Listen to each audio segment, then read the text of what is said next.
करते हो मगर तुम्हारे पास खाद और पानी की कमी है।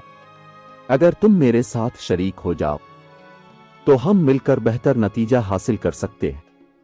किसान ने कुछ सोचा, फिर कहा, जागीरदार साहिब, मेरा दिल कहता है कि मेहनत कभी ज़ाय नहीं जाती।